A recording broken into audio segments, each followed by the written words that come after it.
সাদিয়া লাবিব 125 আসে হিসাব বন্ধুকে হ্যাঁ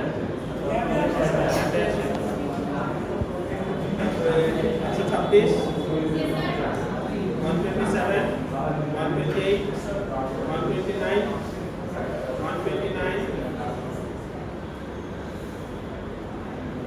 130 131 132 133 133 134 135 136 137 138 139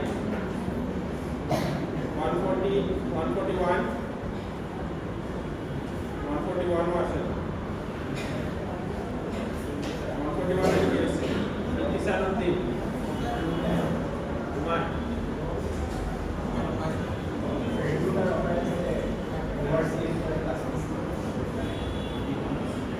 left hand was it? 142 143 144 145 145 146 146 147 148 149 150 151 151 no yes 152 আছে 152 152 একটা ক্লাসও করে 152 এর বন্ধুকে তোমরা দিতে পারবে কি 152 9 কার কথা ভালো আছে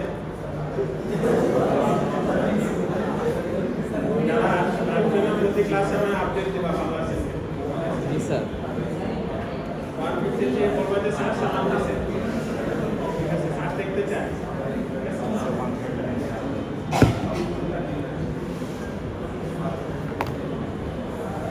153 154 155 156 157 158 158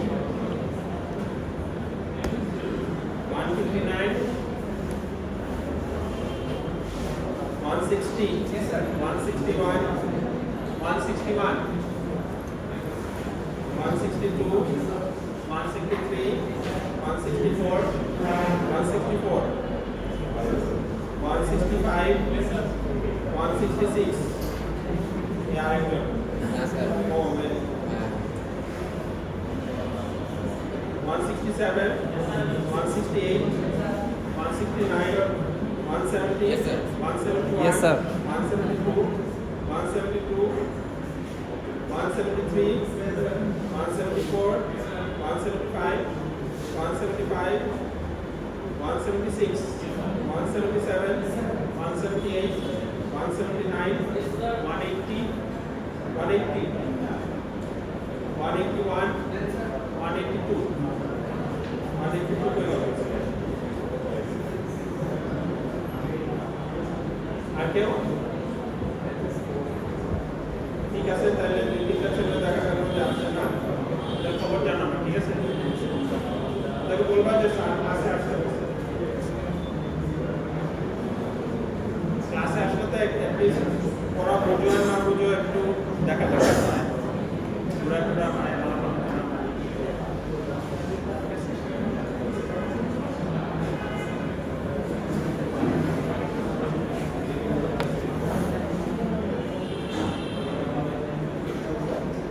তাহলে আমরা কোথায় ছিলাম কি করছিলাম লাস্টে কোন শিফট কোড দেখেছি শিফট রেজিস্টার যেটা হ্যাঁ শিফট রেজিস্টার করছিলাম স্যার ওটা তোমাদের সেকশনালি কি শুরু হয়েছে সিকোয়েন্সিয়াল সার্কিট এখনো শুরু হয়নি শুনে এবার হবে মানে পাওয়ার প্রসেসর তো স্কিপ হয়ে গেছে এবার তো ল্যাব ছিল না এই শনিবার যেটা বলো আর কি এই ল্যাপটপগুলো বন্ধ ল্যাপটপ বন্ধ তাহলে আমরা করছিলাম হচ্ছে সিকোয়েন্সিয়াল সার্কিটের কিছু যে কাউন্টার শিফট রেজিস্টার এগুলো করছি তারপরে আমরা কিছু অ্যানালাইসিস করছি ঠিক আছে অ্যানালাইসিস কি ছিল অ্যানালাইসিস ছিল যে আমাদের সার্কিট ডায়াগ্রাম দেওয়া থাকলে আমরা কি করি ওখান থেকে আছে যে স্টেট ডায়াগ্রাম পর্যন্ত আসে, উল্টা স্টেপটা অ্যানালাইসিস করে আমরা বের করি। এই পিছনে ল্যাপটপগুলো বন্ধ করো, ক্লাসে মনোযোগ দাও। এদিকে এখনো পর্যন্ত খোলা আছে।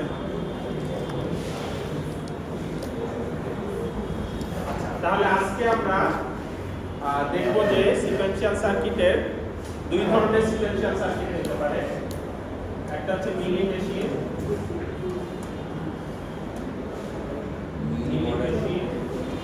একটা হচ্ছে মোড মেশিন।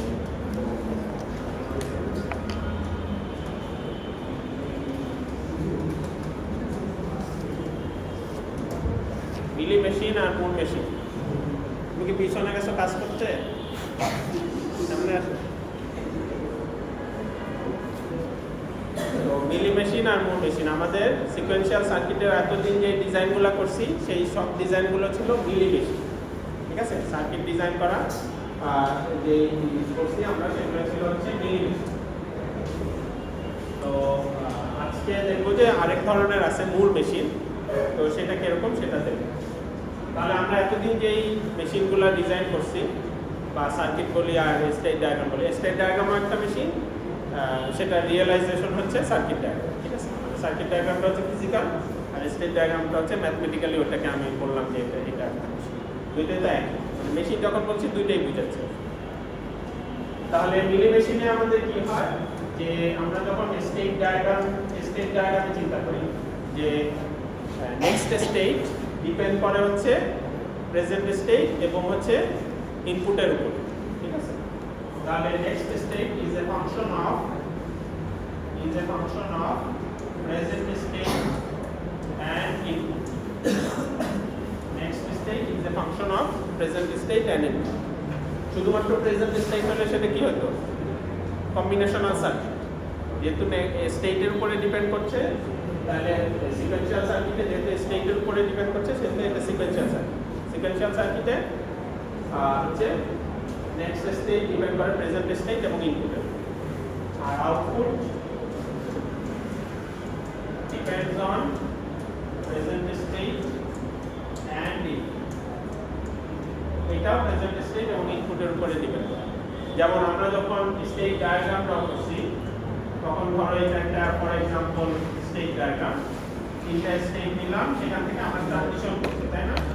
যে 0 ইনপুট আসলে 0 আউটপুট দিয়ে কোন স্টেটে যাব, তারপরে 1 ইনপুট আসলে আউটপুট কি দিব এবং কোন স্টেটে যাব, বিতে থাকা অবস্থায় 0 ইনপুট আসলে আউটপুট কি দিব এবং কোথায় যাব, বি থেকে 1 ইনপুট আসলে সব পসিবল ইনপুটের জন্য আমরা ডিফাইন করছি, তাই না? সবগুলা স্টেটের জন্য আমরা এভাবে ডিফাইন করছি। এটা একটা পয়েন্ট নাম্বার টেম্পোরারি একটা, ঠিক আছে?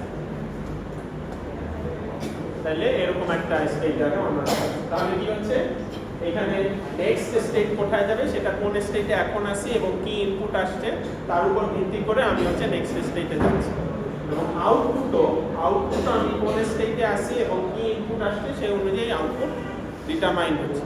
ঠিক আছে, কোন স্টেটে আছে এবং কোন ইনপুট আসলে আউটপুট কি হবে সেটা ডিটারমাইন হচ্ছে। তাহলে বোথ আর function of present state and input. আর মোড মেশিনের ক্ষেত্রে স্টেট ট্রানজিশন থাকবে, অর্থাৎ next state is a function of present state and input, এটা ঠিক থাকবে, কিন্তু আউটপুটটা is a function of present state. ঠিক আছে, output is a function of present state.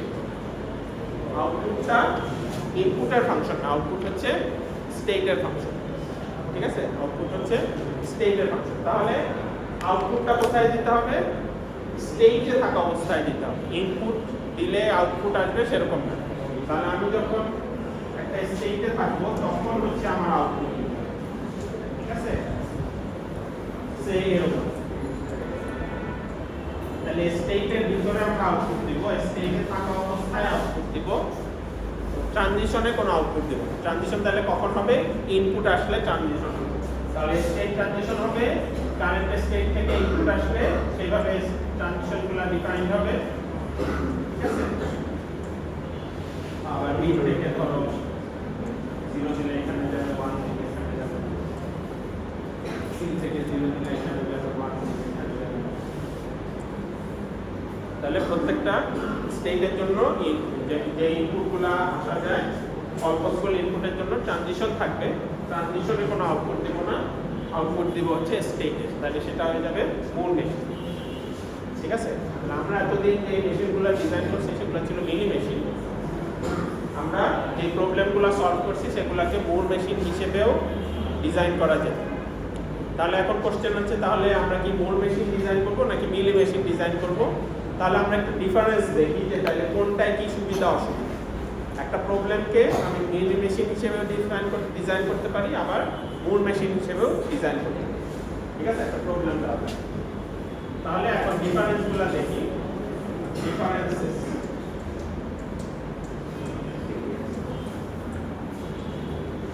প্রথম ডিফারেন্সটা হচ্ছে আমি যখন ডিজাইন করতে যাব, ডিজাইনের ইজ অফ ডিজাইন।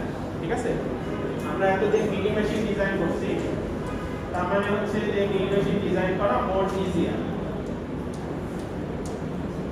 তাহলে আমরা বলতে পারি ডিজাইনের পার্সপেক্টিভ থেকে মিলি মেশিন হচ্ছে ইজিয়ার টু ডিজাইন, আর মোর মেশিন হচ্ছে ডিফিকাল্ট টু ডিজাইন।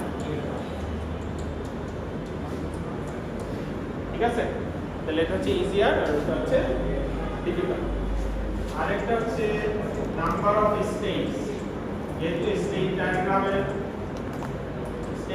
ড্র করে আমার প্রবলেমটা সলভ করতে হয়, তাহলে নাম্বার অফ স্টেটস যদি বেশি আসে তাহলে কি হয়, বেশি ফ্লিপ ফ্লপ লাগে, তাই না, ওটা ডিজাইন করার জন্য নাম্বার অফ স্টেটস এর উপরই তো। তাহলে দেখা যায় মিলি মেশিন দিয়ে যদি আমি ডিজাইন করি নাম্বার অফ স্টেটস অনেক কম হয়, আর এটা হচ্ছে অনেক বেশি। ঠিক আছে, যদি একই প্রবলেম সেম প্রবলেম মিলি মেশিন দিয়ে ডিজাইন করি তাহলে নাম্বার অফ স্টেজ কম হয়, আর ওটা দিয়ে করলে নাম্বার অফ স্টেজ বেশি। ঠিক আছে, এরপরে হচ্ছে যে আউটপুট, আমরা দেখলাম যে আউটপুট হচ্ছে এইটার ক্ষেত্রে আউটপুট ইনপুটের উপরে ডিপেন্ড করে এবং প্রেজেন্ট স্টেটের উপরে ডিপেন্ড করে, ওটা শুধুমাত্র প্রেজেন্ট স্টেটের উপরে। তাহলে output depends on present state and input. মিলির ক্ষেত্রে, আর মূলের ক্ষেত্রে আউটপুট ডিপেন্ডস অন প্রেজেন্ট। ঠিক আছে, শুধু প্রেজেন্ট স্টেটের উপরে ডিপেন্ড করবে, ইনপুটের উপরে ডিপেন্ড করবে। এরপরে হচ্ছে গেল আউটপুট গেল, এরপরে হচ্ছে কি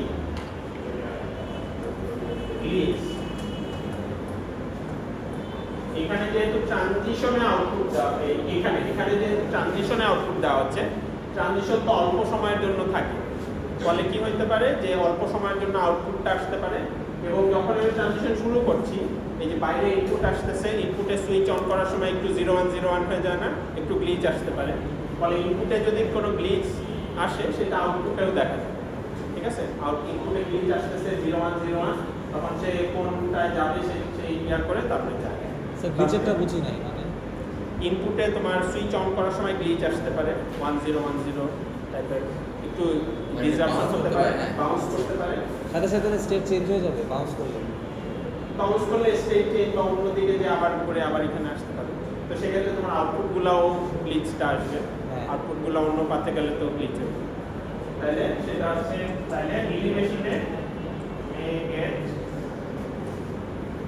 গ্লিচ। ঠিক আছে, ইনপুটে গ্লিচ থাকলে বা ইনপুটে বাউন্সিং থাকলে আউটপুটেও সেই বাউন্সিংটা পাওয়া যাবে, কারণ ট্রানজিশনের মধ্যে আউটপুট। আর এখানে যেহেতু স্টেট ট্রানজিশন হওয়ার পরে এখানে এসে তারপরে আউটপুট দিচ্ছি, এটা স্টেবল অবস্থায় আছে, তাহলে আউটপুটে গ্লিচ আসবে। কোনো গ্লিচ পাওয়া যাবে। গ্লিচ গেল, তারপরে হচ্ছে আউটপুট স্টেবিলিটি।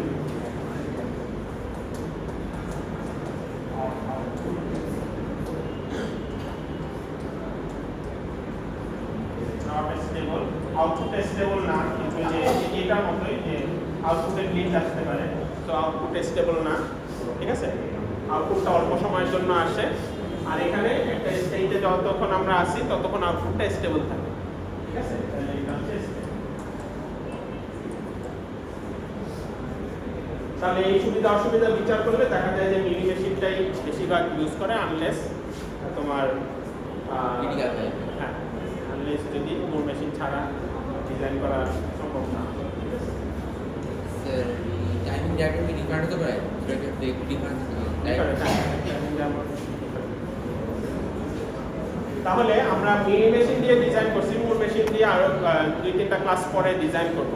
ঠিক আছে, তাহলে মূল মেশিন দিয়ে পরে ডিজাইন করব। এখন দেখি যে একটা মিনি মেশিন দেওয়া থাকলে সেটাকে মূল মেশিনে আমরা কনভার্ট করতে পারি কিনা, আবার মূল মেশিন দেওয়া থাকলে সেটাকে মিনি মেশিনে কনভার্ট করতে পারি।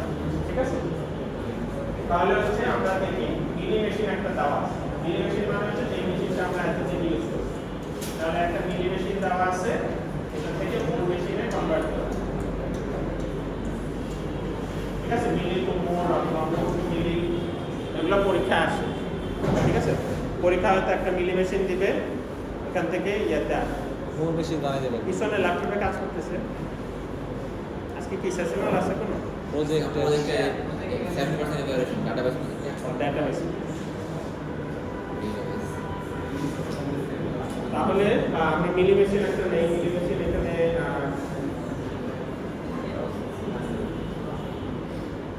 একটা মিলি মেশিন আছে, তো মিলি মেশিনটাকে আমরা মূল মেশিনে কনভার্ট করব। প্রেজেন্ট স্টেট,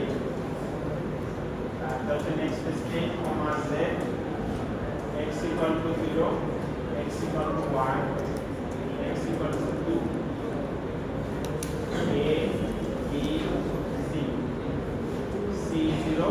এখানে তিনটা ইনপুট আছে, তার মানে x আসলে 2 বিটের। ঠিক আছে, একবারে এখানে 0 1 2 c 0 c 1 c 2 তারপর c 1 a 0 a 1 তারপর হচ্ছে a 2 b 2 b। তাহলে এটা একটা মিলি মেশিন। তো কারণ কি, মিলি মেশিন দিয়ে আমরা ট্রানজিশনে আউটপুট দিচ্ছি। আর মূল মেশিনে তাহলে কিরকম হবে, মূল মেশিনে স্টেট টেবিলটায় প্রত্যেকটা স্টেটের জন্য আউটপুট একটাই থাকে। কিন্তু এখানে দেখা যাচ্ছে একটা স্টেটের জন্য আউটপুট একটা না, ট্রানজিশনের জন্য আউটপুট চেঞ্জ হচ্ছে। তাহলে এটা হচ্ছে মিলি মেশিন। ঠিক আছে, এখন এই মিলি মেশিনটাকে আমি হচ্ছে মূল মেশিনে কনভার্ট করব। ঠিক আছে, তাহলে মূল মেশিনে কনভার্ট করব। তাহলে এটা হচ্ছে মূল মেশিন।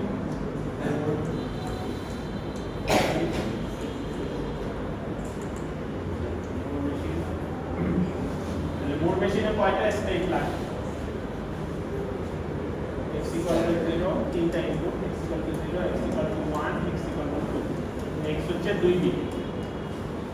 নেক্সট স্টেট কমা z, যেমন এখানে কমা দিয়ে লিখতাম, এখন আর কমা দিয়ে না লিখে এখানে আরেকটা কলাম দিব, যেখানে আমরা আউটপুটটা স্পেসিফাই করব। ঠিক আছে, প্রত্যেকটা স্টেটের জন্য একটাই আউটপুট।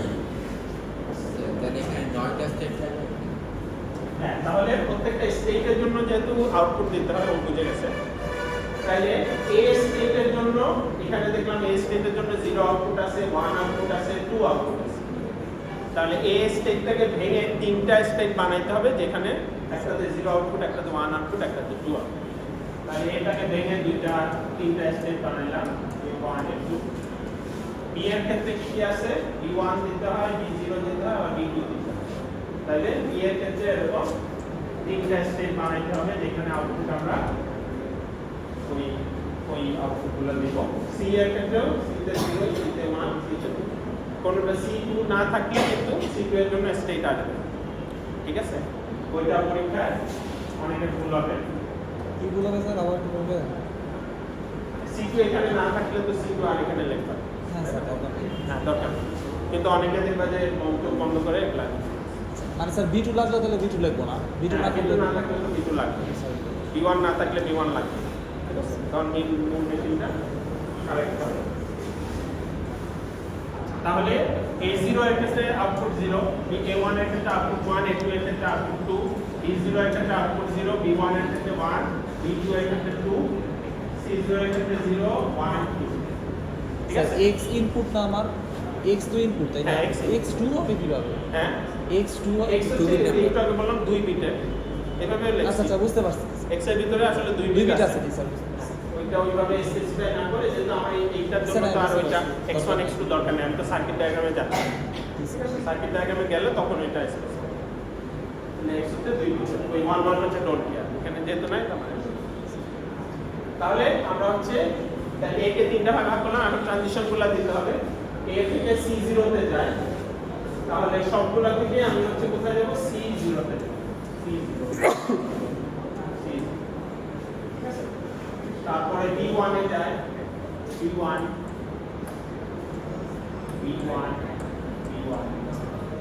তারপরে হচ্ছে C2 ঠিক আছে জি স্যার। এ থেকে কই দিয়ে যায়? স্টেটগুলো যায় আউটপুট যেহেতু এটা দিতে হবে ওই স্টেটে ঠিক আছে তারপর বি এর গুলো থেকে বি এটাকে ভেঙে তিনটা বানাইছি আউটপুট আলাদা করার জন্য কিন্তু ট্রানজিশন গুলো তো সেমই থাকবে C1 A0 A1 C1 A0 A1 C1 A0 A1 C1 A0 A1 তাহলে C থেকে A2 B2 B0 A2 B2 B0 তার মানে জেডও স্যারের 2 বিট নাম্বার তাই তো? ঠিক আছে তাহলে এখান থেকে এখানে ট্রানজিশন হয়ে ওই রোতে যে আউটপুটটা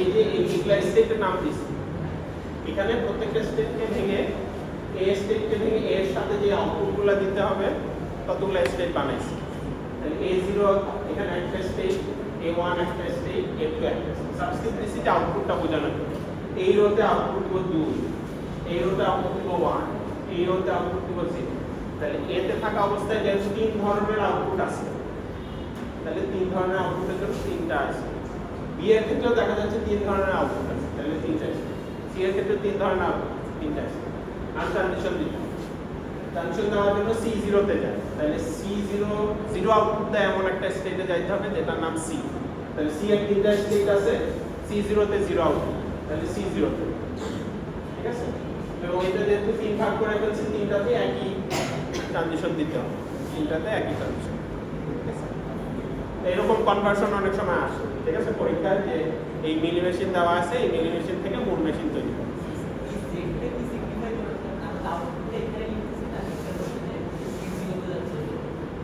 না এটা হচ্ছে ওই ওই স্টেটে যাবে C0 স্টেটের জন্য আউটপুট হচ্ছে 0 আর A0 এর জন্য আউটপুট হচ্ছে 0 আউটপুট কি হবে স্টেটে থাকা অবস্থা মানে C0 তে গেলে C0 তে তুমি এখানে 1 লিখতে পারতা এটা তো না সাবস্ক্রিপ্ট দেখে তো বোঝা যাবে ঠিক আছে এটা আসলে C0 নাম দিয়েছি কিন্তু আমি এখানে ABCD ABCD EFGH নাম দিতে পারি বোঝার সুবিধার জন্য আউটপুটটাকে সাবস্ক্রিপ্ট দিয়েছি বুঝতে পারছো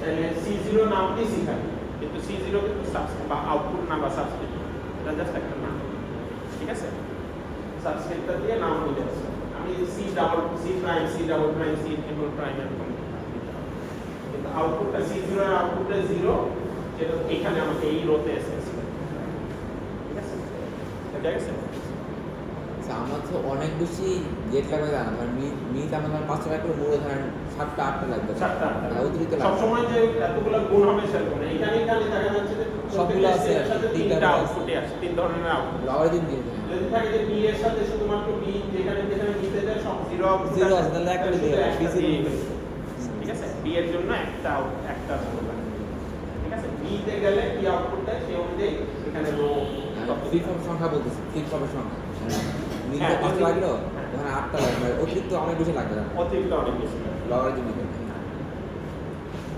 তাহলে ফ্লিপ ফ্লপের সংখ্যা দিয়ে আসলে মানে স্টেজের সংখ্যা দিয়ে আসলে কয়টা ফ্লিপ ফ্লপ লাগবে সেটা বুঝবো ঠিক আছে তো তাহলে আমরা দেখলাম যে মিলি মেশিন দেওয়া থাকলে মূল মেশিন বের করতে পারি এখন যদি মূল মেশিন দেওয়া থাকে মিলি মেশিন কিভাবে বের করবো যেগুলো কমন ট্রানজিশন সেগুলো হ্যাঁ যেগুলো কমন ট্রানজিশন বা যেগুলো হচ্ছে কমন বা ইকুইভ্যালেন্ট এটা বলে ইকুইভ্যালেন্ট যারা হচ্ছে ইকুইভ্যালেন্ট স্টেটগুলোকে খুঁজে বের করে তাদেরকে মার্চ করতে হবে। স্যার একটু এক্সাম্পল দেখান রাইট হ্যাঁ, এইটাতেই আসতেছে।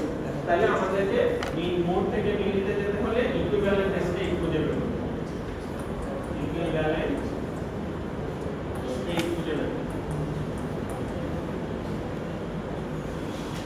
ইকুইভ্যালেন্ট স্টেট আমরা আবার আরেকটা ক্ষেত্রে ইউজ করে থাকি, সার্কিট মিনিমাইজেশনের ক্ষেত্রে। স্টেট মিনিমাইজেশনের একটা স্টেপ থাকতে পারে, যেটা হচ্ছে মিলির ক্ষেত্রেও প্রযোজ্য। এখানে তো আমরা স্টেট মিনিমাইজেশনই করতেছি। স্টেট মিনিমাইজেশনই করতেছে। তার মানে আসলে মোড মেশিন থেকে মিলি মেশিনে ট্রান্সফার করার জন্য, কনভার্ট করার জন্য আমরা জাস্ট আউটপুটটাকে সব কমা দিয়ে লিখবো, লিখে ওইটা একটা মিলি মেশিন উইথ অনেক বেশি অনেক স্টেট, স্টেট তারপর খালি স্টেটটাকে কনভার্ট। তারপরে স্টেটটাকে মিনিমাইজ করবো। ঠিক আছে? তাহলে এরপরে আমাদের প্রসিডিউর হচ্ছে স্টেট মিনিমাইজেশন। বুঝা গেছে? মিলিতে মোড থেকে মিলিতে কিভাবে আসবো, আউটপুটটাকে ভিতরে কমা দিয়ে লিখবো, তাহলে এটা একটা মিলি মেশিন হয়ে গেল। এখন অনেক বেশি স্টেট আছে, স্টেট কমাইতে হবে, এত তো স্টেট দরকার নেই। তখন কি ইকুইভ্যালেন্ট স্টেটগুলো খুঁজে বের করবো, সেগুলোকে মার্জ করবো। তো সেটা করার জন্যই সেই প্রসিডিওরটাকে বলা হয় স্টেট মিনিমাইজেশন। সেটা মিনি মেশিনের ক্ষেত্রে প্রযোজ্য, মোড মেশিনের ক্ষেত্রে প্রযোজ্য। তাহলে স্টেট মিনিমাইজেশনের প্রসিডিওরগুলো তাহলে এখন আমরা দেখি। তাহলে নেক্সট স্টেপ হচ্ছে একটা নতুন চ্যাপ্টার, স্টেট মিনিমাইজেশন, বা শুদ্ধ বাংলায় বলে simplification of sequential circuits. Simplification শুদ্ধ English. Of sequential circuits.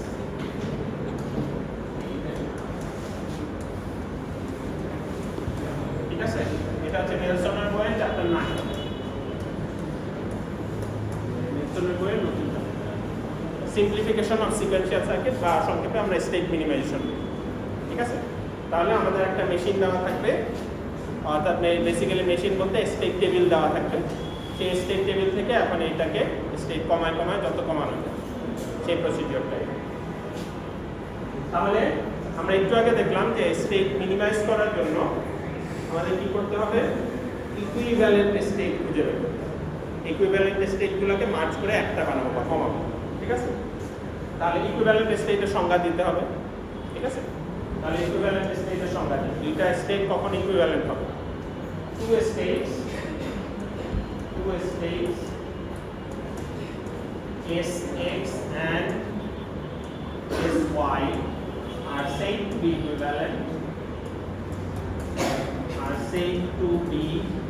equivalent,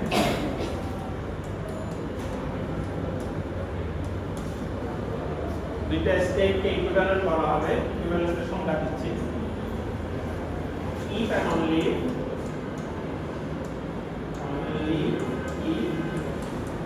for every possible input sequence,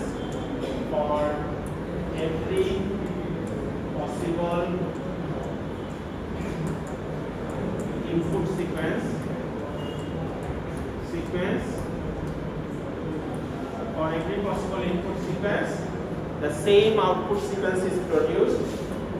The same output sequence is produced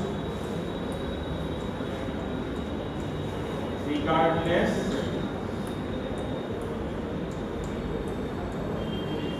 of whether Sx or Sy is the initial state. তাহলে এটা কি বোঝাচ্ছে যে আমার দুইটা স্টেট আছে Sx আর Sy, Sx এবং Sy দুইটা স্টেট আছে, তারা ইকুইভ্যালেন্ট হবে কখন? যখন যে কোনো লেন্থের ইনপুট সিকোয়েন্স নিয়ে Sx থেকে শুরু করে ট্রানজিশন করে যে আউটপুটগুলো আসবে, Sy থেকে শুরু করলেও সেম ইনপুট সিকোয়েন্সের জন্য সেম আউটপুট সিকোয়েন্স আছে।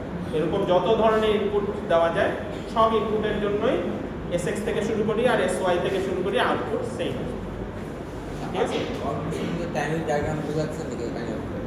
হ্যাঁ, সিকোয়েন্সটা বোঝাচ্ছেন টাইমিং ইনপুট ডায়াগ্রাম। সিকোয়েন্স মানে ওই যে 1010 ইনপুট যতগুলো আছে, 2 বিটের ইনপুট হোক 3 বিটের ইনপুট হোক, প্রথমে 10 দিলাম, তারপরে 11 দিলাম, তারপরে 01 দিলাম, এরকম করে এটা তো সিকোয়েন্সিয়াল মানে টাইমিং আছে, মানে প্রথমে ইনপুট দিলাম, তারপরে ইনপুট দিলাম, ইনপুট আউটপুট যেটা আসবে ওই সিকোয়েন্স বুঝাচ্ছে।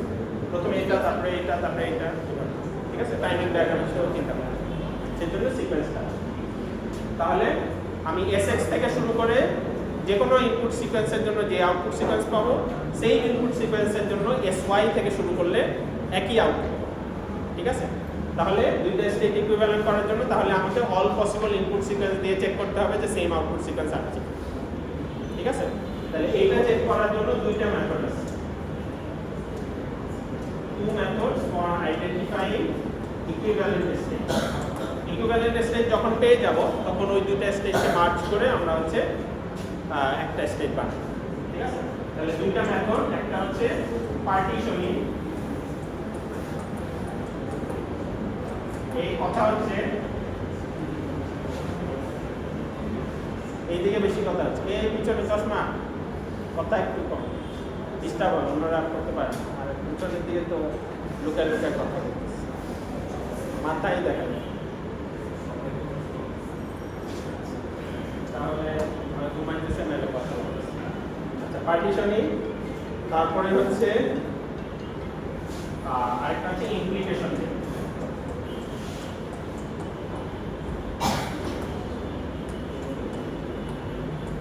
ঠিক আছে, তাহলে দুইটা মেথড, একটা হচ্ছে পার্টিশন করে করে আমরা ইকুইভ্যালেন্ট স্টেট বের করব, আর একটা হচ্ছে ইমপ্লিকেশন টেবিল ইউজ করে করে আমরা ইকুইভ্যালেন্ট স্টেট বের করব আর মার্জ করব, তাহলে কমে যাবে।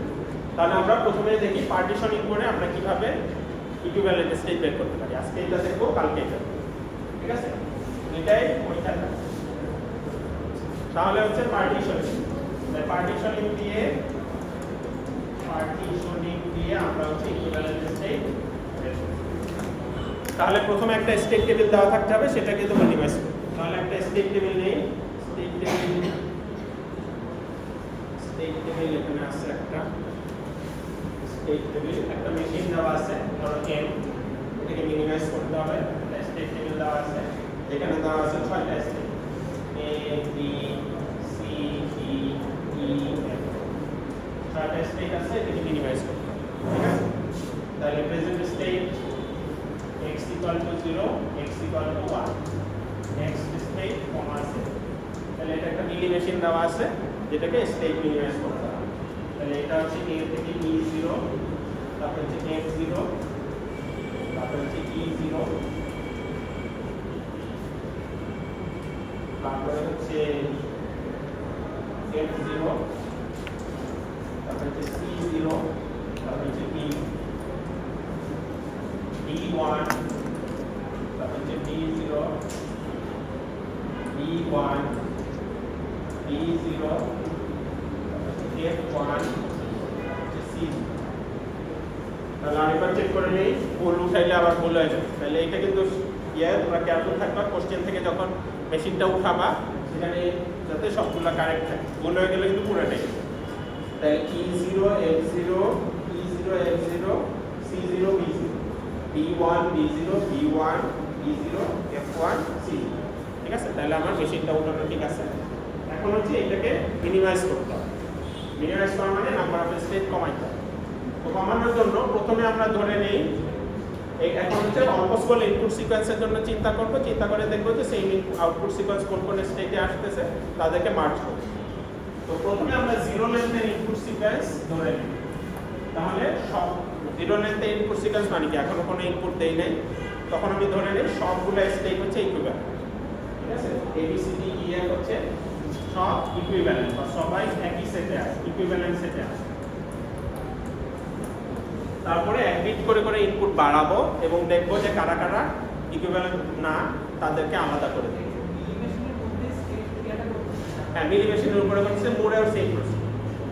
স্যার কোনো ইনপুট যদি না দেই তাহলে তো হচ্ছে কি আমার এক এক সেট এক একটাতে থাকতে পারে না, মানে আমাদের তো আইডিয়াটা এটাই ছিল যে একই সিকোয়েন্স দিলে আমি একই আউটপুট পাবো। হ্যাঁ, এখনো সিকোয়েন্স দেই নেই, তাহলে সবাই সেম। সবাই কেউ কেউ যখন এক বিট করে করে দিব তখন আলাদা আলাদা হবে আজকে। এক বিট করলেই তো আলাদা, দিলেই তো আলাদা হবে। তাহলে প্রথমে এক বিট ইনপুট দেই, ঠিক আছে? এক বিট যদি ইনপুট দেই তখন দেখি কারা কারা আলাদা। আর এক বিট ইনপুট দিলে সোজা যে যারা আউটপুট আলাদা দিচ্ছে তারাই হচ্ছে আলাদা, এখানে দেখেই সহজে বলা যাচ্ছে যে এক বিট ইনপুট দিলে সেটা 0 আসতে পারে, 0 দ্বারা সবাই 0 দিচ্ছে। এক বিট যদি 1 হয়, ওই একটা বিট 1 যদি ইনপুট হয়, তাহলে দেখা যাচ্ছে আউটপুটের ডিফারেন্স আছে। তাহলে আউটপুটের ডিফারেন্স যারা সেম আছে তারা একদিকে যাবে, যারা আলাদা আছে তারা অন্য আলাদা দিকে তাহলে দেখা যাচ্ছে এ সি এবং ই এ সি এবং ই একদিকে, একদিকে আর হচ্ছে B B, D D, F হচ্ছে আরেকদিকে।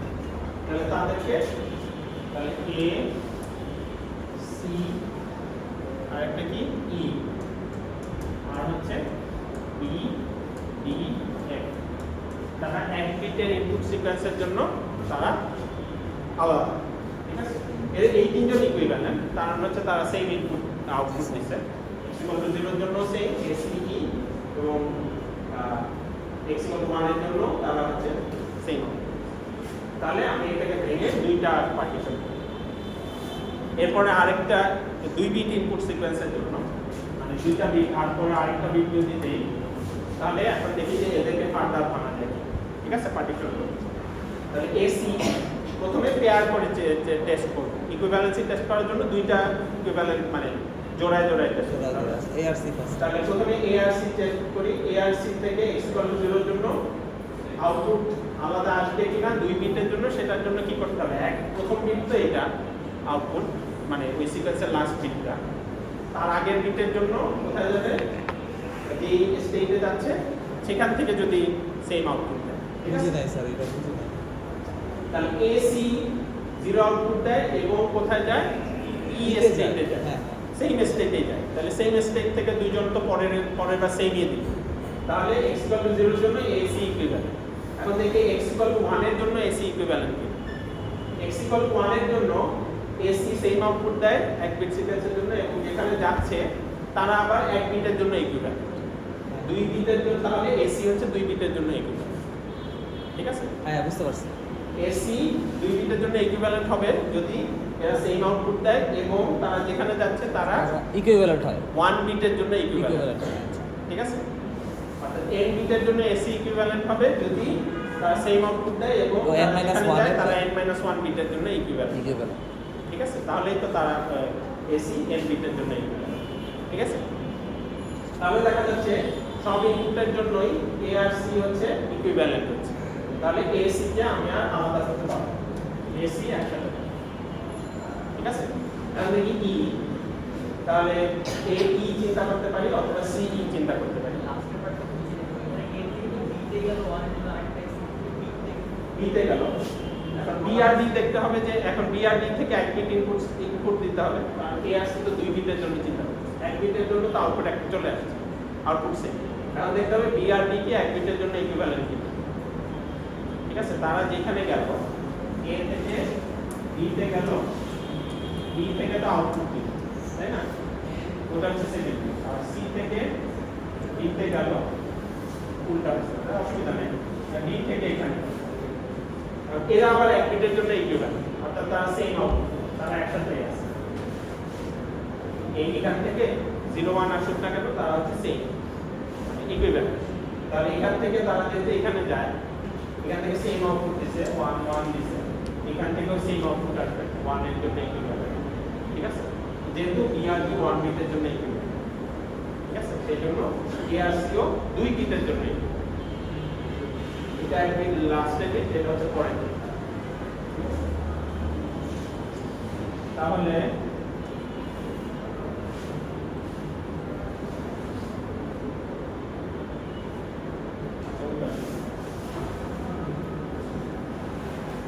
এখন হচ্ছে তাহলে AC গেল, এখন হচ্ছে এরপরে কি আছে? CE অথবা SAE, E কে কনসিডার করি। E কে এই দুইজনের সাথে ইকুইভ্যালেন্ট কি? তাহলে প্রথমে CE এর কাছে আছে এটা চেক করি। C থেকে CE তে যায়, ঠিক আছে? C থেকে E তে যায়, E থেকে C তে যায়, সেম আউটপুট দেয়, অতএব তারা ইকুইভ্যালেন্ট। নিচের C থেকে E তে গেল, E থেকে C তে গেল, একই জিনিস, ফলে তারা ইকুইভ্যালেন্ট। এখান থেকে BF এ যায়, BF এ সেম আউটপুট দিছে এবং BF এক বিটের জন্য ইকুইভ্যালেন্ট, অতএব C আর E ও হচ্ছে ইকুইভ্যালেন্ট। তাহলে CE ইকুইভ্যালেন্ট, যেহেতু A আর C আগে ইকুইভ্যালেন্ট হয়ে গেছে, আমি A আর E ইকুইভ্যালেন্সি চেক না করলেও চলবে। আর যদি করতে চাই করতে পারি। A আর E কি ইকুইভ্যালেন্ট কিনা 2 বিটের জন্য, এখানে দেখা যাচ্ছে সিই এক বিটের জন্য ইকুইভ্যালেন্ট এবং ইএফ এক বিটের জন্য ইকুইভ্যালেন্ট, অতএব এস এ এবং ইও ইকুইভ্যালেন্ট। ঠিক আছে, এখন দেখি বিডিএফ। বিডিএফ কে কি বানা যায়? বি আর ডি এরা এতে যায় সেম স্টেট, আর বিডি তে যায় যারা এক বিটের জন্য ইকুইভ্যালেন্ট, অতএব বি আর ডি হচ্ছে ইকুইভ্যালেন্ট। এখন দেখি এফ কে নেওয়া যায় কিনা এর সাথে, তাহলে বিএফ চিন্তা করি, বিএফ ডিএফ এ যায় যারা এক বিটের জন্য ইকুইভ্যালেন্ট এবং বিসি তে যায় যারা এক বিটের জন্য ইকুইভ্যালেন্ট না। ঠিক আছে, অতএব এফ কে আলাদা। ঠিক আছে, এরপরে হচ্ছে 3 বিটের জন্য আমরা 3 বিট ইনপুট সিকোয়েন্সের জন্য কাউকে আলাদা করা যায়। এসি হচ্ছে ই তে যায় সেম স্টেটে যায়, অর্থাৎ তারা ইকুইভ্যালেন্ট, এবং এখানে বিডি তে যায় যারা হচ্ছে 2 বিটের জন্য ইকুইভ্যালেন্ট, অর্থাৎ এ আর সি হচ্ছে ইকুইভ্যালেন্ট। আমাদের ই এর সাথে সি ই কি ইকুইভ্যালেন্ট কিনা নিজের মধ্যে যায়, আর বিএফ বিএফ আবার 2 বিটের জন্য ইকুইভ্যালেন্ট না, তাহলে ই কে আলাদা নিতে হবে। ঠিক আছে, আমরা এইও চেক করে দেখতে পারো, এইও ইকুইভ্যালেন্ট না, ইএফ আছে এখানে তারা ইকুইভ্যালেন্ট। আর দেখি বিডি কে আলাদা করা যায় কিনা, বি আর ডি এফ এ যায় এবং নিজের মধ্যে বিডি তে যায়, অতএব তারা ইকুইভ্যালেন্ট।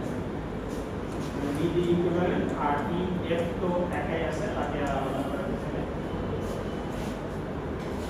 তাহলে এরপরে তাহলে 4 বিটের ইনপুট সিকোয়েন্সের জন্য দেখি P4 এ কতক্ষণ যাব? 6 হ্যাঁ 6 বিটস নাম্বার বলছে all possible input sequence number আচ্ছা P4 টা করি। P4 এ দেখি ARC কি ইকুইভ্যালেন্ট, ARC ই তে যায় বিডি তে যায়, যেটা হচ্ছে 3 বিটের জন্য ইকুইভ্যালেন্ট, অতএব AC ইকুইভ্যালেন্ট। ই তো আর ভাঙার কিছু নাই, বিডি কে দেখি ভাঙা যায় কিনা, বিডি এফ এ যায় এবং বিডি তে যায় এবং তারা হচ্ছে 3 বিটের জন্য ইকুইভ্যালেন্ট, আমরা তারা ইকুইভ্যালেন্ট। P5 আসলে কি হবে? তার মানে যখন দুইটা রো সেম হয়ে যাবে, ঠিক আছে, দুইটা রো সেম হয়ে যাবে, তখনই আর যাইতে হবে। ঠিক আছে, এরপরে যত আসবে সব ইকুইভ্যালেন্ট। ঠিক আছে, আর ভাঙার কোনো চান্স নেই, যেহেতু এর আগেরটায় তারা ইকুইভ্যালেন্ট ছিল, এখনো তারা ইকুইভ্যালেন্ট, পরের গুলো সবগুলোতে তাই ইনফাইনাইট সংখ্যক ইনপুট সিকোয়েন্স দিলে তারা ইকুইভ্যালেন্ট। ঠিক আছে, তার মানে যখন দুইটা রো সেম হয়ে যাবে, তাহলে এখন ফাইনাল মেশিনটা কি হবে? Minimise machine. মিনিমাইজ মেশিনে 4 স্টেট, 4টা স্টেট হবে, নাম দিলাম স্টেটগুলো, এটা আলফা, এটা বিটা, এটা গামা, এটা ডেল্টা। 4টা স্টেট, নতুন স্টেট 4টা। তাহলে নতুন মেশিনটা কি হবে? নতুন মেশিনটাও এখানে লিখতে হবে। তাহলে minimize machine, minimize machine, minimize মেশিনে কয়টা স্টেট আছে? প্রেজেন্ট স্টেট 4টা, আলফা, বিটা, গামা, ডেল্টা। নামকরণ করছি, এসি মিলে হচ্ছে আলফা। ঠিক আছে, তাহলে x = 0, x = 1 স্টেটের এটা কিন্তু ড্র করে দিতে হবে। এটা ড্র না করলে কিন্তু মার্কস কাটা। তাহলে এসি যেহেতু ইকুইভ্যালেন্ট, তাহলে এসি থেকে কোথায় যায়? ই তে যায়। ই মানে হচ্ছে নতুন মেশিনের বেটা, বেটা 0। তারপরে বিডি, বিডি তে যায়, বিডি হচ্ছে গামা 1, তাহলে এটা গামা 1। ঠিক আছে, কিভাবে করলেন এটা আবার একটু দেখাবেন? হ্যাঁ। এটা কিভাবে করলেন? এই যে আলফা, আলফা মানে হচ্ছে এসি, হ্যাঁ এসি এসি থেকে কোথায় যায়? ই তে যায়। ই মানে হচ্ছে নতুন মেশিনের বেটা, ডেটা বেটা আউটপুট 0। আচ্ছা তারপরে বিডি তে যায়, বিডি মানে হচ্ছে গামা 1, গামা 1। মানে এটা করতে যাই যদি দেখো যে কনফ্লিক্ট হচ্ছে, তার মানে তোমার তাহলে এটা ভুল হয়েছে। এটা ভুল হয়েছে। ঠিক আছে, এটা যদি ঠিক থাকে, এটা করতে গেলে কোনো কনফ্লিক্ট হবে। ঠিক আছে, বেটা, বেটা মানে হচ্ছে ই, ই মানে হচ্ছে সি, সি মানে হচ্ছে আলফা 0, আলফা 0, আলফা 0 আর হচ্ছে এফ, এফ মানে হচ্ছে ডেল্টা 1। ডেল্টা 1। ঠিক আছে, বুঝছো? তারপরে গামা, গামা মানে হচ্ছে বিডি, বিডি বিডি বিডি থেকে এফ এ যায়, এফ মানে হচ্ছে ডেল্টা 0, মানে ডেল্টা 0, ডেল্টা 0। আর কোথায় আর যায়? হচ্ছে বিডি তে বিডি তে যায়, যায় গামা বিডি 0, তে হচ্ছে এটা গামা 0। গামা 0। তারপরে ডেল্টা, ডেল্টা মানে হচ্ছে এফ, এফ থেকে বি তে যায়, বি মানে হচ্ছে গামা 0, গামা 0। আর কি সি, সি মানে হচ্ছে আলফা। ঠিক আছে, তাহলে আমরা মিনিমাম মেশিন পেয়ে গেলাম। নিয়ন মেশিনে কয়টা স্টেট? 4টা স্টেট। তাহলে কয়টা ফ্লিপ ফ্লপ লাগবে? 2টা। 2টা। আগে কয়টা লাগতো? আগে লাগতো 3টা। 3টা। তাহলে ফ্লিপ ফ্লপ কমলো, আমার সার্কিটের স্পেস কমলো, সার্কিট তৈরির খরচ কমলো, সার্কিটের পাওয়ার কনজাম্পশন কমলো। ঠিক আছে, অনেক দিক দিয়ে এটা। তার মানে ফ্লিপ ফ্লপ যদি কমাতে পারি তাহলে আমার অনেক লাভ। ঠিক আছে, সব দিক দিয়ে বুঝা গেছে? জি স্যার। কারো কোনো কোশ্চেন আছে? ঠিক আছে, তাহলে আমরা নেক্সট দিন আরো একটা এক্সাম্পল দেখবো, তারপরে ঠিক আছে।